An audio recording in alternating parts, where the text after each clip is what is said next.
Assalamualaikum warahmatullahi wabarakatuh. Waalaikumsalam warahmatullahi wabarakatuh. Bismillahirrahmanirrahim. Alhamdulillahi rabbil alamin. Wassalatu wassalamu ala ashrafil anbiya'i wal mursalin.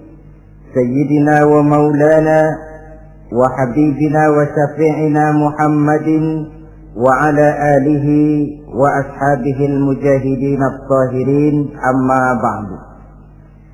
Saudara-saudara kaum muslimin rahimakumullah.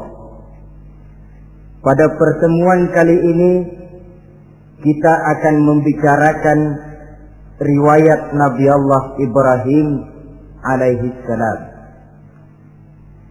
Beliau termasuk salah satu dari 5 orang rasul yang merupakan kelompok yang dikenal dengan ulul azmi, yaitu para rasul yang dinilai mempunyai kelebihan di dalam keutamaan, ketabahan, keuletan, dan sikap istiqomah di dalam berjuang. Jumlahnya ada 5, yaitu Nabi Nuh, Nabi Ibrahim, Nabi Musa, Nabi Isa, dan Nabi Muhammad alaihi wassalatu wassalam. Sebagaimana yang kita maklum bahwa Nabi Allah Ibrahim alaihi salam lahir pada masa pemerintahan Raja Namrud laknatullah alaih. Namrud adalah figur yang lebih merupakan kekuatan daripada keadilan, lebih merupakan kezaliman daripada kebijaksanaan. Ia seorang raja yang memerintah secara sewenang-wenang, lalu dengan segala macam cara berusaha mempertahankan kekuasaannya. Itu sebabnya di hari-hari menjelang kelahiran Nabi Allah Ibrahim alaihi salam, entah oleh karena rasa takut dan khawatir akan munculnya orang-orang yang dapat menumbangkan kekuasaannya, entah karena bisikan ahli nujum atau dukun-dukun yang memang banyak mengelilingi istananya, ia memutuskan untuk membunuh seluruh bayi yang dilahirkan dalam bentuk laki-laki. Ini dilatar belakangi oleh kekhawatiran akan muncul seseorang yang dapat menghancurkan kekuasaannya, sebagaimana Fir'aun laknatullah alaih. Itulah sebabnya di zaman sebelum Nabi Ibrahim dilahirkan, Raja Namrud membuat peraturan.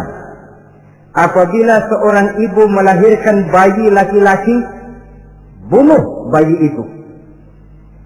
Seluruh perempuan hamil berada di bawah pengawasan aparatur negara, dan laki-laki dianjurkan untuk jangan dekat-dekat dengan istrinya guna menghindari terjadinya proses kehamilan ini. Entah berapa ratus bahkan berapa ribu bayi laki-laki yang jadi korban tanpa dosa dari sebab kelaliman pemerintahan Raja Namrud laknatullah alaih ini. Kita teringat kepada satu hadis di mana Rasulullah sallallahu alaihi wasallam pernah bersabda, Ya'ti 'alan nasi zamanun ru'asa'uhum kal asad wa wuzara'uhum kal zi'ab wa qudatuhum kal kilab wa kathirun nasi yawma idzin kal aghnam. Pada satu saat, kata Nabi, akan datang di tengah masyarakat manusia di mana pada masa itu muncul pemimpin-pemimpin yang bertingkah laku seperti singa.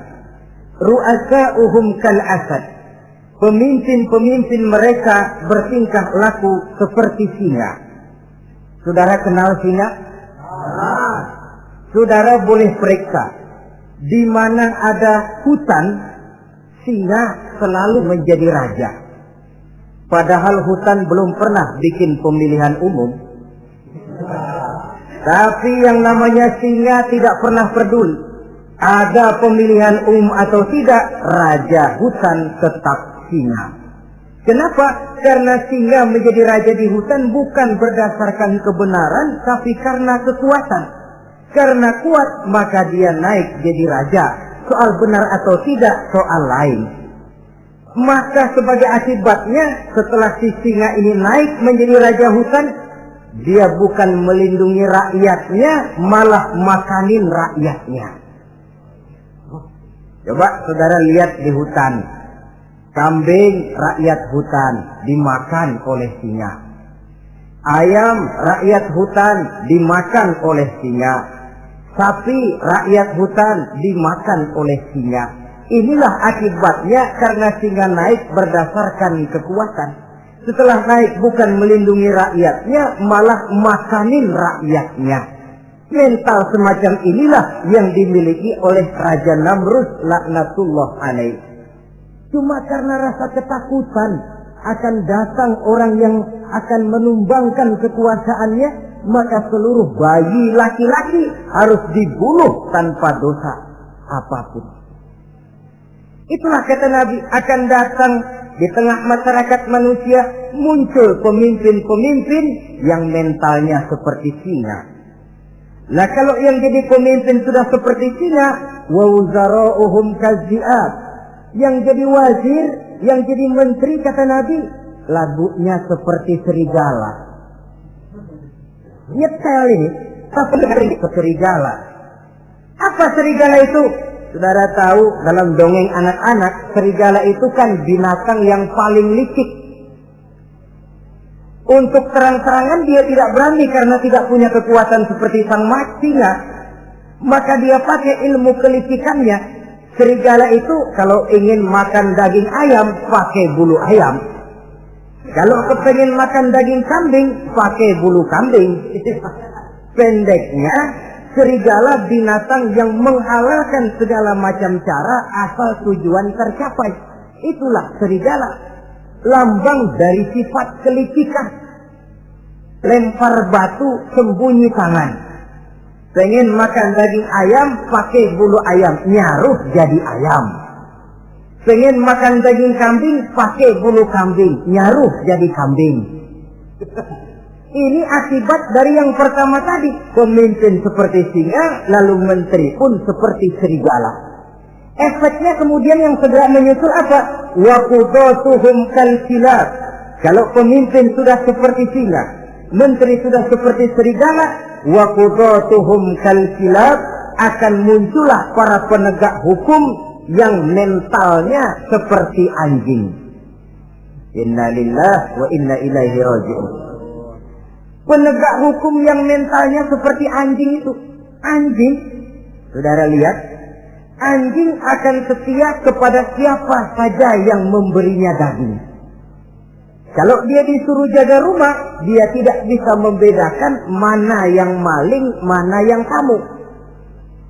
Biar yang datang tamu, kalau nggak bawa apa-apa, pasti digonggong. Biar yang datang maling, kalau bawa daging, anjing kalem.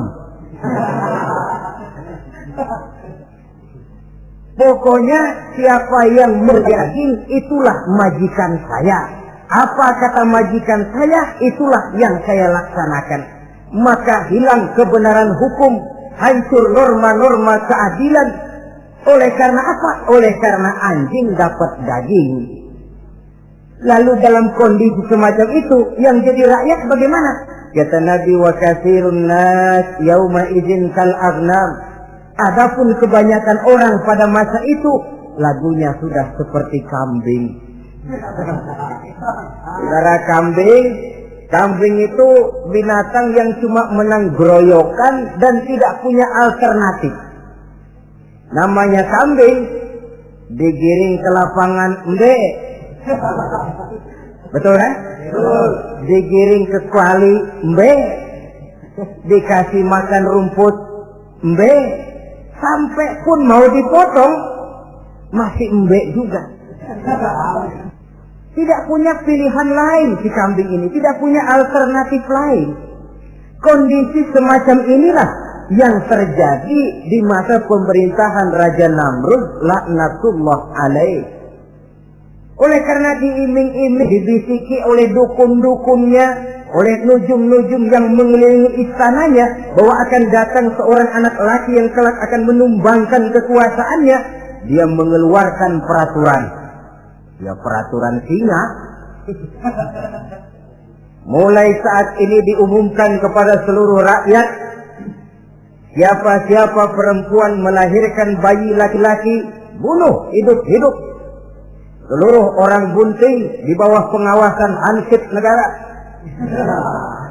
Dan mulai malam ini, supaya semua kaum bapak jarang-jarang tidur sama istrinya. Namanya peraturan Namrud. Tapi apa yang memang Allah kehendaki untuk terjadi, pasti terjadi. Yaitu kelahiran Nabi Allah Ibrahim alaihi salam. Pada saat beliau terlahir ke alam ini, oleh ayahnya yang bernama Azar, disembunyikan di dalam sebuah gua. Di sini bertemu antara nurani seorang bapak dan ketaatan kepada raja. Dia ingin taat kepada raja, dia mesti membunuh anaknya. Tapi sebagai bapak, dia sayang kepada anaknya, dia harus selamatkan. Dicarinya jalan tengah, maka Ibrahim disembunyikan di dalam sebuah gua dengan satu perhitungan tentunya. Lu mati, ya nggak apa-apa, lu hidup ya syukur. Sebab ini pertimbangan dia akan bikin susah dia di masa yang akan datang. Coba anak berkondisi apa adanya ditaruh di dalam gua, menurut perhitungan logika mati ini. Namun apa yang terjadi? Nabi Allah Ibrahim yang sejak masa bayi diletakkan dalam gua dipelihara oleh Allah. Nah, kalau Allah yang sudah memelihara, orang mana yang sanggup mendatangkan bencana dan mudarat? Untuk melangsungkan kehidupannya, Nabi Ibrahim itu mengisap ibu jarinya. Dan konon menurut riwayat dari ibu jarinya itu keluarlah madu. Sehingga walaupun tidak didampingi oleh ayah dan ibunya, tinggal di dalam gua seorang diri, pertumbuhannya sebagai seorang bayi menjadi seorang anak, tumbuh dengan pesat sebagai lazimnya anak-anak yang lain. Dalam ilmu tauhid ini yang dinamakan irhas. Tanda-tanda yang diberikan kepada seseorang yang akan dipilih menjadi rasul pada saat dia masih anak-anak.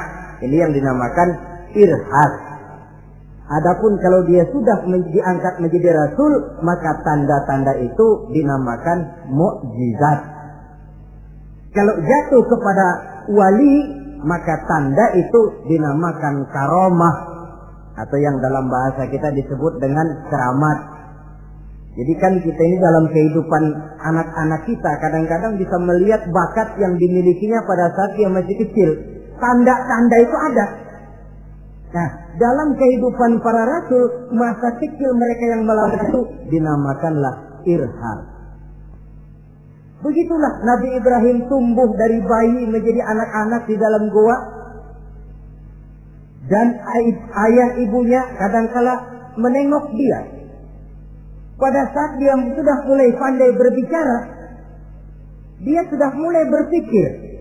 Dan pola berpikir yang pertama, satu hari dia tanya bapaknya, "Papi," kalau bahasa sekarang, "ini yang bikin alam ini sebenarnya siapa? Yang bikin saya siapa? Yang menyebabkan saya ada siapa?" "Ya kami, ibu bapakmu," kata ayahnya. "Oh begitu." "Lalu yang bikin ibu bapak siapa?" "Ya nenekmu. Gara-gara dia saya ada, gara-gara saya kamu ada." "Lalu yang bikin kakek dan nenek siapa?" "Ya buyutmu." "Lalu yang bikin buyut siapa?" "Ya bapaknya buyut." "Yang bikin bapaknya buyut?" "Ya kakeknya buyut." Kalau gitu nggak pernah selesai dong. Tentu akan ada pencipta pertama. Siapa pencipta pertama itu? Bapaknya buntu. "Lu jangan usil dah." Teman-teman lu juga nggak pernah nanyain urusan kayak begini. Saya nggak puas, Pak. Begini sekarang, saya mau tanya. Ini kaum kita nyembah apa? Nyembah berhala. Nah, yang bikin berhala itu siapa? Saya, bapakmu, Hazar. Kaum kita menyembah berhala. Ini bapak. Kenapa nggak nyembah bapak aja kok tanggung-tanggung? Jawaban ayahnya tidak membuat ia jadi puas. Terus merenung siapa gerangan pencipta pertama, siapa gerangan yang patut disembah dengan sebenarnya, siapa gerangan pencipta alam semesta ini. Bila malam datang, dia melihat bintang gemintang bertabur menghias cakrawala. Dia berkata, ini yang patut dianggap Tuhan, tinggi, terang benderang. Tapi manakala besok pagi bintang tenggelam, dia pun bilang, la uhibbul afilin. Saya tidak suka kepada yang tenggelam. Masa Tuhan tenggelam? Ketika malam datang, bulan pun terbit. Nah, ini barangkali yang Tuhan. Ini lebih besar dari yang semalam. Tapi bila bulan pun terbenam, lagi-lagi dia bilang Tuhan tidak mungkin terbenam.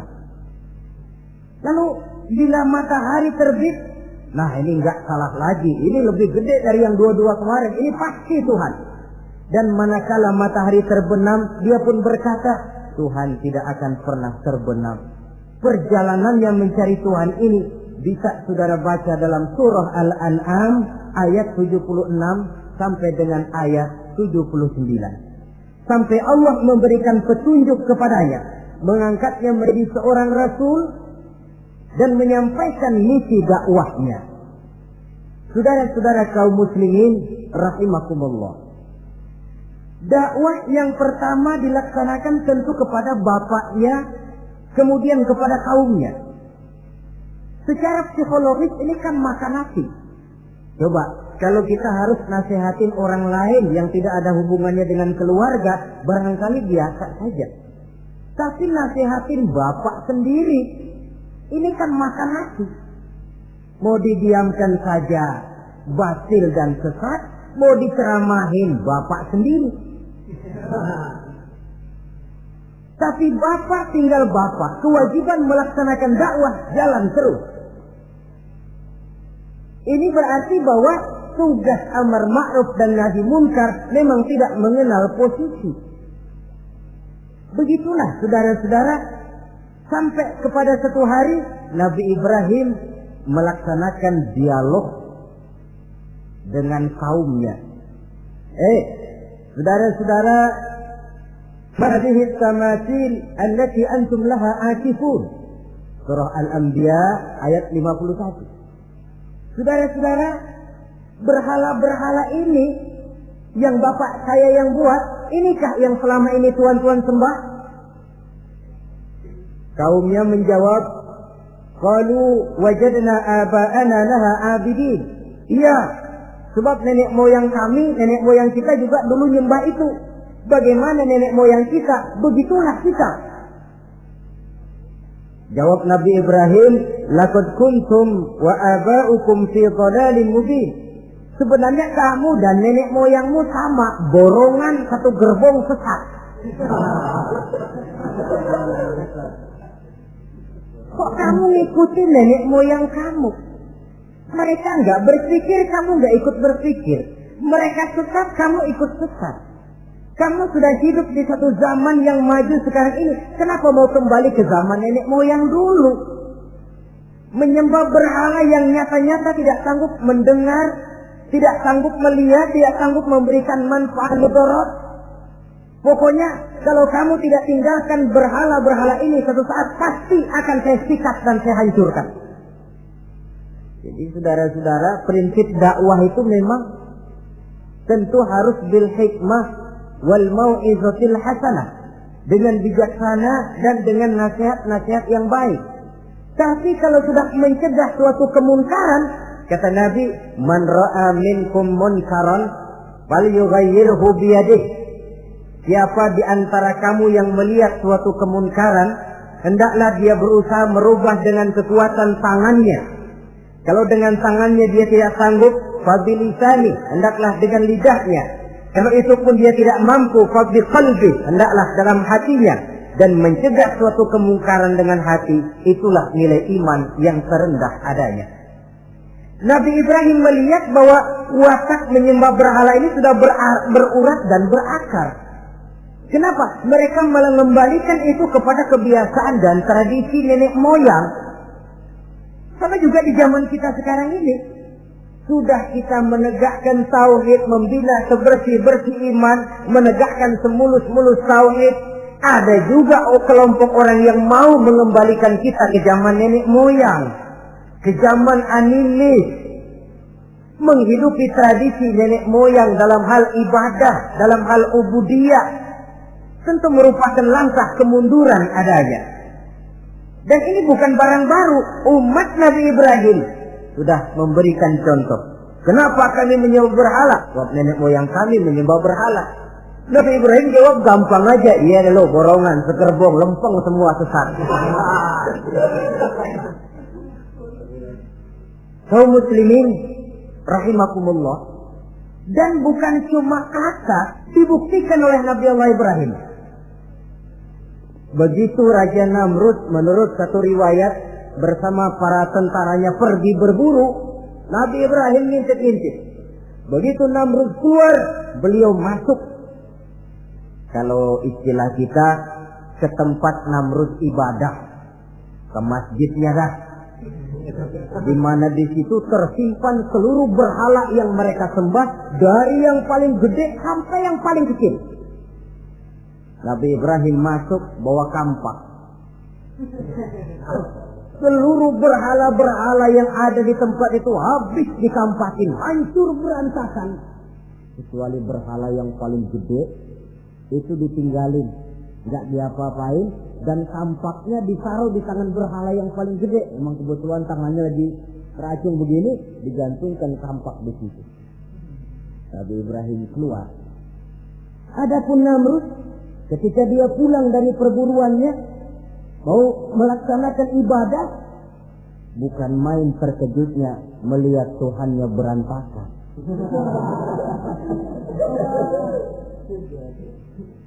Waduh, ini celaka, kerjaan siapa ini? Dikumpulkan para intel negara, staf-staf khusus. Ini ada supersip masuk kemari, mengganggu stabilitas peribadatan kita. Ini mesti dicari siapa biang keroknya ini. Cari sampai ketemu siapa yang menghancurkan Tuhan-Tuhan kita ini. Intel pun disebar. Ada yang ke kota, ada yang ke desa, ada yang pokoknya ke seluruh penjuru. Sampai ada yang desas-desuskan. Tuan Raja, gimana? Saya dengar selentingan berita. Berita apa? Pada waktu Tuan Raja pergi berburu, seorang anak muda bernama Ibrahim masuk ke tempat ibadah kita. Barangkali dia yang menghancurkan patung-patung kita. Kalau begitu cari, tangkap Ibrahim, tangkap. Panggil kepala intel. Dipanggil. Kamu cari orang namanya Ibrahim, tangkap. Kok ditangkap? Tangkap. Sebab menurut berita dia yang menghancurkan berhala-berhala kita. Ya tapi kan belum ada buktinya, Pak. Soal bukti gampang, belakangan, yang penting tangkap aja dulu.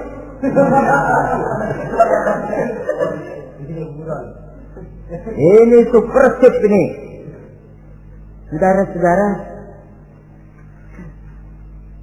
dicarilah Nabi Allah Ibrahim, ketemu, dihadapkan kepada Raja Namrud, disidang di pengadilan terbuka, disaksikan orang banyak, dibuka oleh Raja Namrud. Sidang luar biasa dalam rangka memeriksa dan mengadili tertuduh Ibrahim. Dengan ini kami nyatakan dibuka untuk umum. Terdakwa supaya dibawa ke dalam ruangan sidang. Dihadapkan Nabi Ibrahim. Nama Ibrahim. Orang tua. Tuduhan menghancurkan berhala. Hadza bi alihatina ya Ibrahim. Hai Ibrahim, benarkah kamu yang menghancurkan Tuhan-Tuhan kami? Ah, siapa bilang? Ada berita yang sampai kepada kami. Ketika kami keluar, kau masuk ke tempat kami ibadah. Ngaku aja dan ngaku. Daripada urusan jadi panjang, mendingan ngaku aja dah. Kata Nabi Ibrahim, enggak. Bal fa'aluhu kabiruhum hadha. Yang menghancurkan berhala-berhala Tuhan, berhala yang paling besar ini. Yang paling besar ini. Besarnya nunjuk ke patung, ininya nunjuk ke dirinya. Kabiruhum kepada berhala, hadha kepada dirinya sendiri. Wah, enggak, kata Nabi Ibrahim. Setahu saya enggak semua berhala hancur. Saya dengar yang paling gede enggak apa-apa. Ya. Dan ada kampak di tangannya. Kali yang gede tuh iseng. Jadi yang kecil-kecil ini dikampakin semua sama yang gede. Buktinya kampak masih ada di tangannya, kok tanya aja dia. Kata Namrud, Ibrahim, kamu sudah gila apa? Kenapa? Masa kayak disuruh nyembah berhala, disuruh nanya berhala? Jadi nggak bisa jawab dia? Nggak bisa jawab. Nah kalau nggak bisa jawab, kenapa disembah? Yang gila saya apa sampean?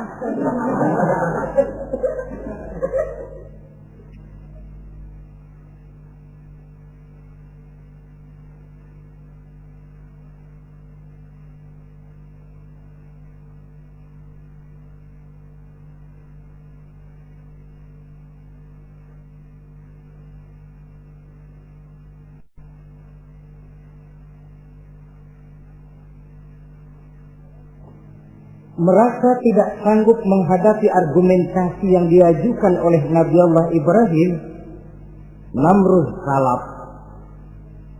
Dalam kesalafannya itulah ia menjatuhkan vonis bahwa Nabi Allah Ibrahim dihukum bakar hidup-hidup. Pada hari yang ditentukan, dikumpulkanlah kayu bakar sebanyak-banyaknya, sehingga merupakan timbunan besar yang menyerupai sebuah bukit kecil. Apabila segalanya telah siap, kayu bakar itu pun disulut orang, dan api mulai menjilat ke sana kemari, makin lama makin besar, makin lama makin besar, sehingga tentara Namrud bingung. Ini Ibrahim bagaimana ngebakarnya?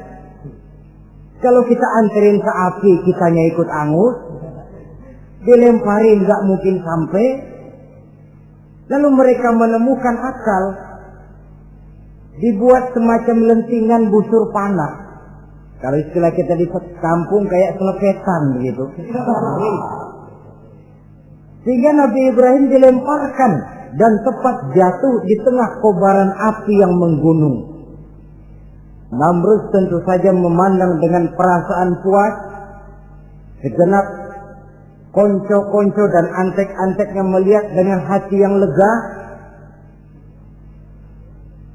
Dan semuanya merasa hancur sudah biang kerok yang selama ini menjadi racun dan duri dalam kehidupan kita. Tapi rupanya yang mereka mau lain dengan yang Allah mau. Ketika Nabi Allah Ibrahim hampir masuk ke tengah kobaran api yang menggunung itu, datanglah perintah Allah kepada api. Ya naru kuni bardan wa salaman ala Ibrahim. Hai api, dinginlah kamu, selamatkan Nabi Ibrahim. Api ini tunduk kepada perintah Allah, ia pun dingin. Sehingga Nabi Ibrahim di tengah kobaran api yang menggunung, seujung rambut pun tidak terbakar, malah kedinginan di tengah kobaran api. Lalu api ini Dari besar, makin lama makin kecil, makin lama makin kecil, akhirnya padam. Yang ada tinggal tumpukan arang dan debu. Kata Namrud, mampus lo Ibrahim. Rasain. Barangkali istilah kita nih, makan pencarian lo. Pakai bertingkah mencaci maki Tuhan kami, menghancurkan berhala-berhala. Sekarang rasakan hasil usahamu. Sorak-sorai pun kedengaran.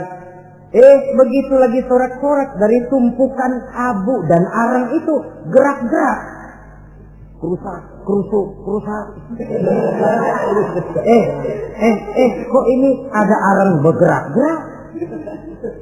Rupanya dilihat-lihat, makin lama makin nyata, Nabi Ibrahim keluar dari tumpukan arang dalam keadaan utuh, tidak kurang satu apapun.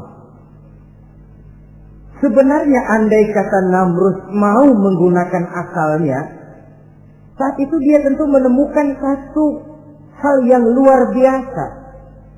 Satu kebesaran yang kalau dia mau merenung akan sampai kepada kekuasaan yang serba maha. Tapi karena ketika itu hatinya sudah dipenuhi nafsu, ditutupi oleh kesombongan, dia buta terhadap kenyataan itu. Kaum muslimin rahimakumullah, akhirnya Nabi Allah Ibrahim ini diteror langsung oleh orang tuanya. Kata abahnya, "Aradibun anta an alihati ya Ibrahim? Ibrahim, kau benar-benar tidak senang kepada Tuhan-Tuhan kami berhala-berhala ini? La in lam tantahi la arjumannaka wahjurni maliya." Kalau engkau tidak berhenti, hai Ibrahim, tidak berhenti memperkenalkan Tuhan seru sekalian alam, tidak berhenti mencela dan mencaci bahkan menghancurkan berhala-berhala kami, la arjumannaka, akan kami rajam kamu. Iya, kalau raja yang ngancam begini, orang tua beliau sendiri ngancam begini. Itulah tantangan dakwah, saudara-saudara. Kita melaksanakan dakwah ini tempo-tempo berhadapan dengan penguasa yang mentalnya macam Namrud. Tempo-tempo berhadapan dengan orang kaya yang pelitnya macam Qarun. Tempo-tempo berhadapan dengan orang tua yang mentalnya macam Azar. Orang tua yang kaku, yang tidak mau terbuka terhadap kenyataan. Istilah di kampung kita, orang tua yang laceng. Tahu laceng? Udah salah kenceng. Sulit benar menerima pembaruan yang membawa umat kepada masalah-masalah yang memang nyata lebih baiknya. Itulah tantangan di dalam melaksanakan tugas dakwah, dan ini dihadapi oleh Nabi Allah Ibrahim. Ayahnya terakhir memberikan tekanan, kalau kau tetap melaksanakan misimu, tidak engkau mau berhenti dari tugas dakwah ini, awas Ibrahim, la arjumannaka, akan aku rajam, akan kami lontari kau dengan batu, wahjurni maliya, pergi kamu dari sini. Ya Allah, diputuskan hubungan. Kalau memang engkau berkeras dengan tugas dakwahmu, persilakan Ibrahim, keluar, pergi saja dari sini. Diusir oleh orang tuanya sendiri. Inilah hidayah, saudara-saudara. Oleh sebab itu, tugas utama kita kaum muslimin sebenarnya bukan mengislamkan orang, tapi menyampaikan Islam. Tugas kita ialah menyampaikan Islam, bukan mengislamkan orang. Sebab orang mau Islam atau tidak, itu urusan hidayah dari Allah. Jangankan kita, Nabi Ibrahim tidak sanggup mentauhidkan ayahnya Azar. Nabi Nuh tidak bisa mengislamkan putranya Kan'an. Bahkan Nabi kita Muhammad sallallahu alaihi wasallam pun tidak bisa memberikan hidayah kepada Abu Jahal dan Abu Lahab. paman Nabi, orang tua Nabi, anak Nabi, istri Nabi sekalipun, hidayah tidak diberikan kepada mereka, mereka tidak terpanggil mengikuti kebenaran. Kalau sudah kenyataan ini yang kita temui, kembalilah kepada konsep Quran. Allahumma inni qad ballaghtu, wahai Allah, seruanmu sudah saya sampaikan, dakwahmu sudah saya canangkan, ajakan kepada tauhid sudah saya sampaikan. Allahumma inni qad ballaghtu, sudah saya sampaikan ya Allah. Perkara mereka tidak mau ikut, itu karena semata-mata hidayah berada di tanganmu ya Allah. Kalau kemari landasan dakwah kita, insya Allah tugas dakwah kita berkelangsungan. Kalau tidak, makan hati. Kita pikirin, ya orang gua ajak benar-benar nggak mau, ya dipikirin. Saya ajak ngaji malah dikasih maki, saya ajak yang baik malah saya dicemoohkan. Kok begini dakwah? Akhirnya dipikirin, sakit jantungan. Sudah orang nggak kena kita ajak beriman, kita sendiri makan ke dalam. Itulah Quran meletakkan konsep di dasar, sampaikan dakwah dengan baik, bil hikmah wal mau'izatil hasanah wajadilhum billati hiya ahsan. Kalau ternyata metode sudah baik tapi orang tidak juga mau beriman, tanamkan dalam hati, Allahumma inni qad ballaghtu. Ya Allah, tugas saya cuma sekedar menyampaikan. Perkara mereka tidak mau, saya sudah menyampaikan ya Allah, terserah hidayahmu. Kelapangan jiwa akan kita temui di sana. Entah berhadapan dengan penguasa yang punya mental kayak Namrud, bertingkah laku sewenang-wenang, aji mumpung, mentang-mentang kuasa lalu saenake dhewe, menghitamkan yang putih, memutihkan yang hitam menurut seleranya saja. Entah berhadapan dengan orang kaya yang punya mental seperti Qarun, makin kaya tapi makin bakhil, atau berhadapan dengan orang-orang tua yang punya tingkah laku seperti Azar. Diperlukan sikap lapang dada untuk menyampaikan risalah Islam ini. Terhadap reaksi keras dari abahnya ini apa? Kata Nabi Ibrahim, surah Maryam ayat 47 menjelaskan, Salamun alaika sa'astaghfiru laka rabbi innahu kana bi hafiyya wa a'tazilukum wa ma ta'buduna min dunillah. Kalau memang begitu Abah, Salamun alaika. Oke Abah, selamat jalan. Marilah kita tempuh jalan kita masing-masing. Saya memang anak Bapak, tapi tauhid adalah prinsip. Allah Tuhan saya. Ini prinsip. Kalau Bapak tidak mau mengikuti seruan saya, padahal saya sayang kepada Bapak, saya cinta kepada Bapak, saya tidak ingin Bapak bersekutu dengan setan. Saya tidak ingin Bapak menemani setan di dalam neraka. Saya ingin menyelamatkan Bapak. Tapi ini rupanya vonis Bapak. Hendak merajam saya, mengusir saya dari sini. Oke, Bapak. Salamun alaika. Selamat jalan. Sa'astaghfirullah. Saya akan memohon ampun kepada Allah untuk Bapak. Memohon ampun. Jadi walaupun dalam Islam kita berbeda akidah dengan orang tua, tetapi kewajiban untuk berbakti tidak menjadi putus karenanya. Dalam surah Luqman dijelaskan, apabila kedua orang tuamu memaksamu untuk menyekutukan Allah, jangan taati. Tetapi sungguh pun demikian, wa sahibhuma fid dunya ma'rufa. Tetaplah engkau pergauli keduanya di dunia ini secara baik. Toleransi yang besar ditunjukkan oleh Islam.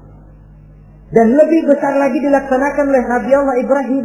Sungguh pun Bapak sudah mengusir saya, menolak mentah-mentah ajaran tauhid, tetap juga menyembah berhala, tetap juga bersekutu dengan setan. Saya akan memohonkan ampun kepada Allah untuk Bapak. Wa a'tazilukum.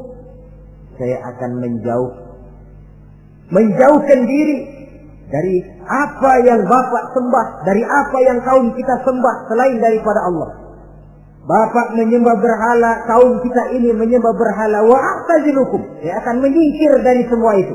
Selamat jalan Abah. Istilah kita goodbye my dear.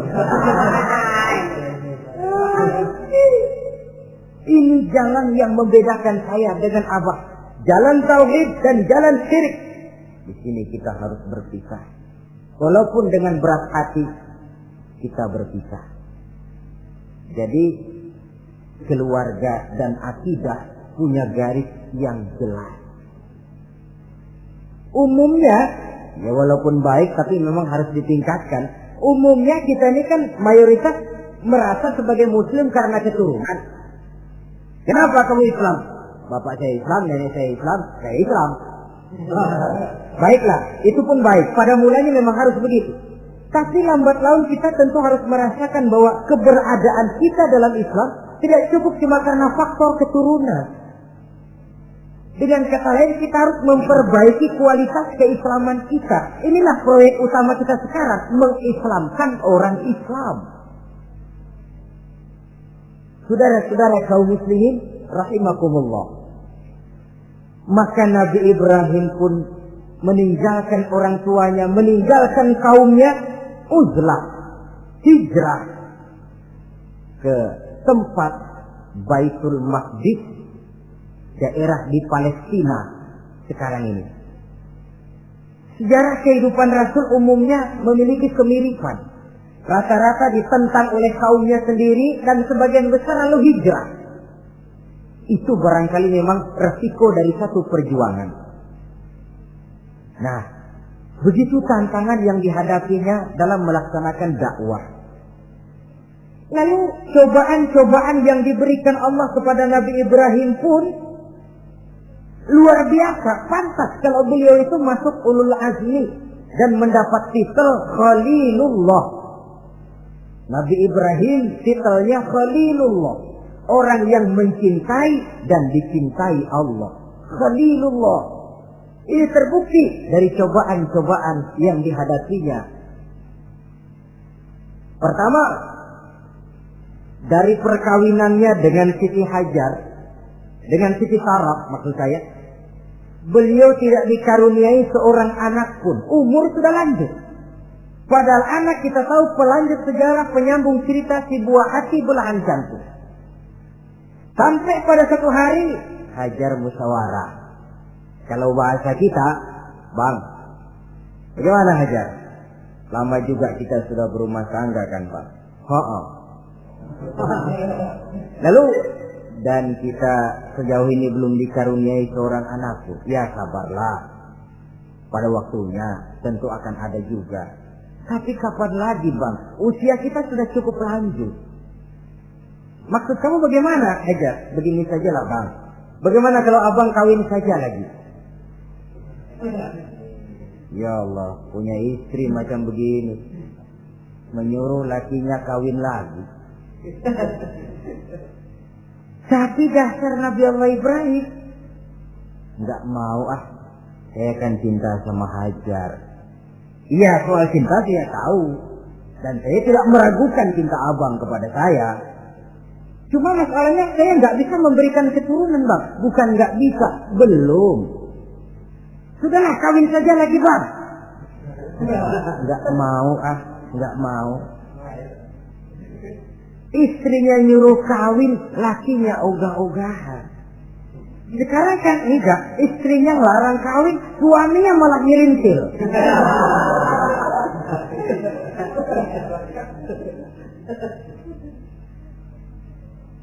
Sampai ketika didesak kata Ibrahim, ya kalau itu yang Sarah Hajar mau, biarlah, jadilah.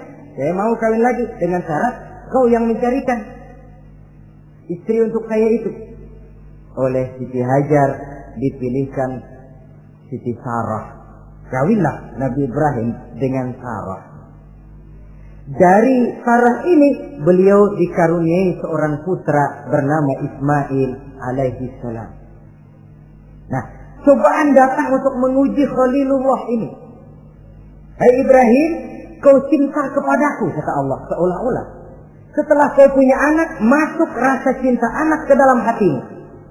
Allah mau buktikan mana cintamu yang lebih besar, kepada anakmu atau kepada aku, kata Allah. Maka turun perintah untuk menyembelih anaknya sendiri. Satu riwayat menceritakan bahwa latar belakang perintah menyembelih anak ini sebenarnya gara-gara Nabi Ibrahim juga ketelepasan ngomong. Beliau pernah menyembelih 300 ekor onta dan 1000 ekor kambing. Dagingnya dibagikan kepada fakir miskin, dilaksanakan penyembelihan itu untuk mendekatkan diri kepada Allah. Dekat. Tidak cuma manusia, malaikat kagum, dipuji Nabi Ibrahim. Bukan main Ibrahim, kaya berani. Ya, kalau miskin berani nekat kali. Ini kaya berani. Menyembelih 300 unta, 1000 kambing, dagingnya disedekahkan kepada fakir miskin. Luar biasa Ibrahim. Ketika dipuji orang banyak itulah beliau timbul sifat manusianya. Apa kata beliau? Saya mah jangankan kambing sama unta, anak juga kalau saya punya disuruh potong, saya potong untuk mendekatkan diri kepada Allah. Kenapa ketelepasan ngomong begitu? Sebab waktu itu belum punya anak, ngomongnya enak. Sama juga kita, gue mah kalau punya motor siapa juga ketemu di jalanan gue boncengin. Lagi belum punya.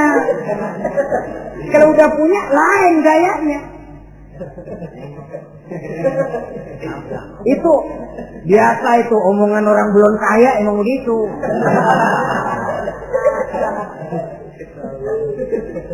Saudara-saudara, sehingga omongan yang beliau sudah lupa bertahun-tahun bahkan puluhan tahun ini.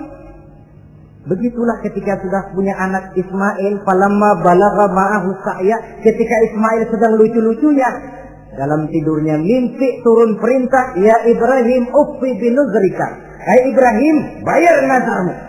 Nazar? Iya. Apa nazar? Dulu pernah ngomong apa, ingat enggak? Jangankan cuma kambing, unta, anak pun kalau punya disuruh potong, saya potong. Jadi anggap nazar. Bayar nazarmu, potong anakmu. Dipikirin siangnya, semalam itu benar-benar perintah Allah apa cuma ngimpi? Kalau ngimpi kok jelas amat. Kalau perintah Allah kok kelewatan amat. Pakai anak disuruh potong, emang gak ada yang lain apa? 3 malam berturut-turut mimpi sampai beliau yakin ini memang benar perintah Allah. Dan dilaksanakan dengan berat hati. Pagi-paginya bilang kepada Siti Sarah, Sarah, Ismail mandikan, berikan pakaian yang baik, saya mau bawa pergi dia. Kemana bang? Pokoknya mau saya bawa. Berangkatlah anak beranak ini menuju salah satu bukit di daerah Mina.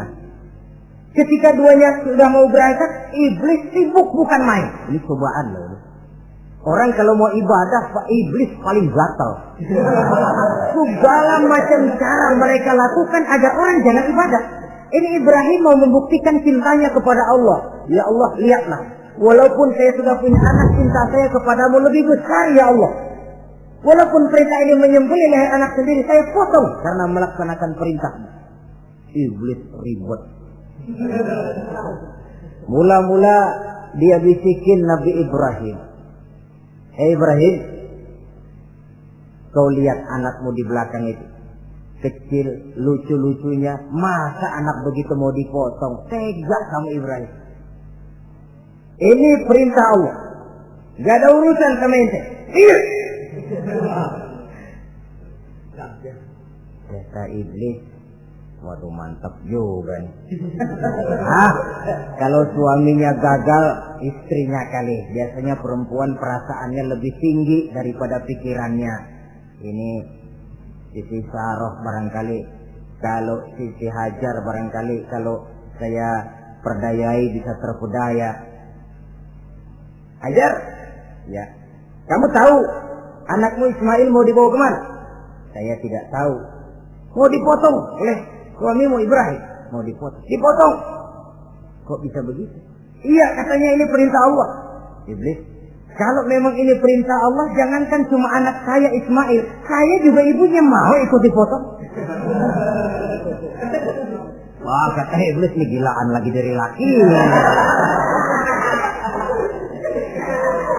Saya kira karena perempuan bisa barangkali dilemahkan semangatnya, nyata ya tidak. Ismail nih masih kecil kali ini, gampang dikelecehin. Ismail, kau mau dipotong oleh ayahmu? Dipotong. Kok bisa begitu? Katanya perintah Allah. Kalau memang ini perintah Allah, saya siap. Iblis mau ngomong lagi, Nabi Ibrahim Ismail ngambil batu disambitin iblis. Izhab ya la'in, pergi, laknat, terkutuk kamu. Nyambitinnya itu sampai sekarang jadi ikutan dalam salah satu pelaksanaan ibadah haji yang disebut jumrah, melontar. Itu simbol permusuhan abadi antara manusia dengan iblis. Jadi kalau ada orang mau berbuat baik, iblis itu datang dari 3 penjuru. Dari bapak, dari anak, dari istri. Kadang-kadang bapaknya nggak kena, istrinya dibujukin. Laki lono sok loyar menyumbang masjid. Jangan kasih duit, simpan aja baik-baik. Istri nggak kena, anak. Segala macam cara iblis berusaha. Baru sampai di bukit yang dituju, Nabi Ibrahim buka kartu. Ismail, abah diperintah Allah menyembelih lehermu. Bagaimana? Kerjakan apa jangan? Kalau memang itu perintah Allah, kerjakan abah. Insya Allah abah akan menemukan saya termasuk orang sabar. Ini jawaban anak soleh. Coba kalau jawaban anak pintar nggak soleh, bukan begitu. Ismail, saya disuruh motong lehermu. Bagaimana? Kenapa saya pak? Bapak aja yang tuaan potong.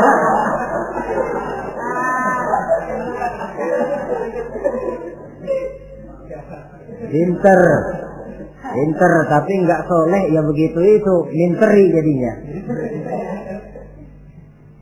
Saudara-saudara, sampai Nabi Ismail diganti oleh Allah dengan seekor kambing kibas. Cobaan terhadap kecintaannya kepada Allah. Kau cinta aku, itu benar.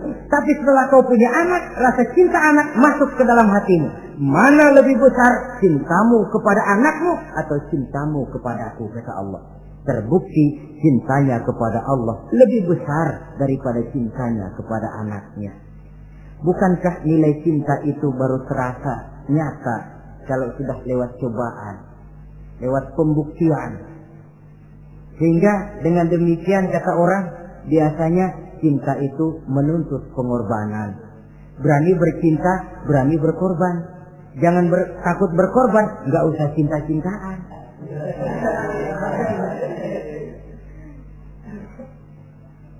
Saudara-saudara, sebab kalau orang sudah berbuat untuk sesuatu yang dicintainya, sangat boleh jadi si lemah akan jadi kuat, yang jauh jadi terasa dekat, yang takut jadi berani. Kalau orang sudah melakukan sesuatu untuk yang dicintainya.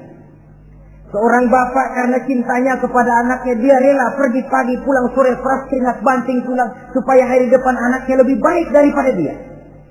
Seorang suami yang cinta kepada istrinya, tidak soal dia kepanasan dan kehujanan,